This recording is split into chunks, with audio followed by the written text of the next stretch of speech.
Bourse avec Guillaume Sommerer. À vos côtés jusqu'à 18h, on est depuis 16h sur un des tournants de la séance puisque les marchés, les indices réaccélèrent à la baisse. On vit tout cela en direct grâce à l'ensemble de nos experts et c'est Romain Daubry qui nous appelle depuis Bourse Direct. Bonjour Romain. Bonjour Guillaume. 16h31 et le CAC 40 est au plus bas du jour, moins 1,6%. On passe sous les 7100 points cet après-midi. 7093 points. Wall Street aussi dans le rouge désormais, les trois indices. Est-ce qu'on a une explication à cette accélération baissière depuis une demi-heure ? Il y a des phénomènes techniques. On était déjà depuis quelque temps dans une tendance baissière à court terme. On avait eu des signaux graphiques d'alerte déjà avec les gaps baissiers ouverts le 24 mai dernier sur les grands indices majeurs européens, DAX, Eurostoxx et CAC 40. C'est jamais très bon en haut de marché ces mouvements-là. Ça a même créé un mouvement qu'on appelle un island reversal, un îlot de cotation isolé sur le DAX à ce moment-là. C'est toujours un signe de coup d'arrêt sur les marchés, ça se confirme un peu. Alors, on était en tendance baissière, on savait que sous 7158 sur le CAC 40, le risque était d'accélérer, c'est ce qui se produit, c'est relativement normal. Et on approche sur l'indice parisien de niveau de retracement technique intéressant. Il y a pas mal d'éléments qui expliquent tout ça. Vous en avez évoqué une bonne partie. Évidemment, le rendez-vous de ce soir aux États-Unis, ce fameux plafond de la dette, la déception en Chine, les chiffres de l'emploi, même si c'est l'enquête qui sera la plus importante vendredi, l'enquête gouvernementale sur les chiffres mensuels de l'emploi aux États-Unis. Et puis, il y a la saisonnalité, mai et juin sont souvent des mois faibles sur les marchés, mais a plutôt bien tenu. Juin, on l'entame manifestement de façon un peu sensible. Et puis, on manque de drivers. Donc, tout ça donne un petit coup d'arrêt, alors que aussi des indices forts comme le Nasdaq approchent de cibles techniques. Donc globalement, les opérateurs étaient un peu moins protégés que ces derniers temps. La volatilité s'était pas mal détendue.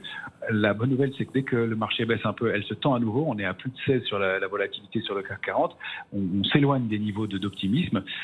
Et en revanche, on détecte depuis hier sur le CAC 40 et sur l'Eurostoxx un peu de pression baissière. Alors globalement, on n'avait pas beaucoup de pression, pas beaucoup d'initiatives. Et depuis hier, effectivement, si on regarde l'Eurostoxx, il y a eu 2% de hausse de la position ouverte dans le mouvement de baisse, donc c'est un petit peu de pression baissière.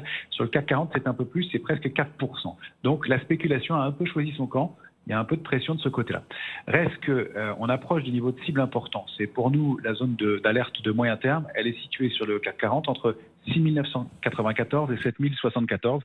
On code pour l'instant 7092. Donc on arrive sur des niveaux qui vont être charnières, sur lesquels on va voir si les opérateurs trouvent de l'intérêt ou pas. Nous, on reste relativement optimiste et constructif dans ce marché. Pourquoi ? Parce qu'on constate de l'intérêt. Vous soulignez le beau parcours de Capgemini aujourd'hui. Dès qu'une nouvelle est un peu favorable sur un titre, on retrouve de l'intérêt. Et je pense que c'est le coup d'arrêt qu'on a détecté, par exemple, sur le luxe il y a une dizaine de jours, est en revanche contrebalancé par de l'intérêt ailleurs. On voit que Eurofins Scientifique tient pas mal aussi aujourd'hui. Donc, il y a comme ça une balance qui se met en place.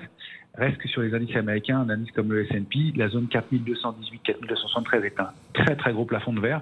On a réussi à aller combler un grand gap qu'on avait laissé ouvert en août dernier. On a du mal à se réinstaller au-dessus pour l'instant. C'est plutôt une séquence de pause dans un moment où le marché manque de driver, mais on n'a pas d'alerte majeure.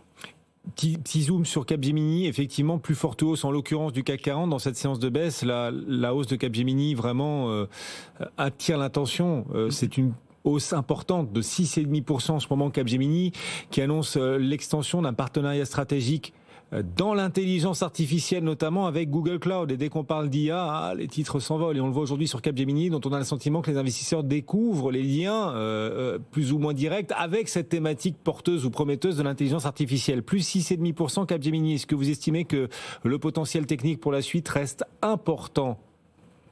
Oui, il est important parce que ça fait partie des valeurs en retard. Alors maintenant, est-ce que le timing est bon ? Ça, c'est moins sûr. Il y a un effet d'annonce. On voit que le volume est conséquent. Il n'est pas énorme non plus. Et elle n'a pas validé, elle n'a pas réactivé la tendance haussière. Mais elle préserve le niveau de 151,40, qui est un niveau de support majeur qu'elle avait presque enfoncé il y a quelques jours. Donc, c'est une bonne nouvelle qu'elle repasse au-dessus de ce niveau-là et surtout au-dessus de 157,60 parce que la configuration de Capgemini n'était vraiment pas extraordinaire. Donc, on considérera que la réactivation de la tendance, elle est validée au-delà de 167,50. Là, le potentiel de hausse pourrait se déclencher complètement. Alors, la tendance est mieux, elle a arrêté de baisser, mais on n'a pas de signaux de retournement haussier. Et sur le luxe, une petite dernière question quand même en passant, parce que le luxe souffre bien sûr des indicateurs chinois qui ont été publiés, PMI manufacturier qui déçoit, qui se dégrade à nouveau, qui s'enfonce encore plus en contraction malgré la réouverture de la Chine. Et donc le luxe qui en pâtit particulièrement, on voit LVMH reculer par exemple de 3,2%, Kering moins 3,2%, Hermès aussi recule de quasiment 3%. Est-ce que techniquement vous estimez que les signaux sont plus dégradés sur ce secteur qui a tant performé depuis quelques mois ? Oui, un peu, parce que on a baissé et on a baissé avec du volume, et ça n'est jamais un bon signal sur les valeurs en général. Alors Kering, évidemment, qui est particulièrement en retard par rapport aux autres valeurs, elle ne donne aucun signal d'essoufflement dans son mouvement de baisse. Et sur LVMH, on approche de niveau de support majeur. On ne peut pas dire qu'il y ait de signaux de retournement pour l'instant, mais le niveau de 806,50 est un niveau important, et on a déjà atteint des cibles graphiques. Maintenant, on n'a pas de signaux d'épuisement dans la baisse, si ce n'est que c'est le troisième gap d'affilée important sur une valeur comme LVMH, et on dit souvent que le troisième gap peut être un gap d'épuisement. Donc on baisse d'ailleurs aujourd'hui avec des volumes qui sont relativement limités, et puis il y a des phénomènes techniques de fin de mois. Donc à observer, mais le niveau est plutôt pas mal. Merci Romain. Romain Daubry qu'on retrouvera tout à l'heure avant la clôture depuis Bourse Direct, dont il est membre de la cellule Info d'Experts. Merci beaucoup de nous avoir accompagnés aujourd'hui. Alors, ce qui pèse sur le CAC, c'est le secteur du luxe. Donc après les indicateurs chinois du jour un petit peu décevants, Total aussi, les cours du pétrole qui reculent encore, et Total qui perd 2% de plus, ça pèse sur notre CAC 40 qui s'inscrit aujourd'hui dans la moyenne des autres marchés européens. Contrairement à hier où on sous-performait, aujourd'hui on est dans la moyenne, on perd 1,7% à la Bourse de Paris, on lâche les 7100 points cet après-midi, c'est une vraie baisse, 7086 points, avec trois clés, trois facteurs aggravants pour les marchés. On voit aussi Wall Street qui recule d'ailleurs. D'abord la Chine qui ralentit, en tout cas qui déçoit sur son PMI manufacturier, et puis aux États-Unis, au contraire, le marché de l'emploi se retend, c'est ce qui ressort de l'enquête Jolls. On a 10 millions de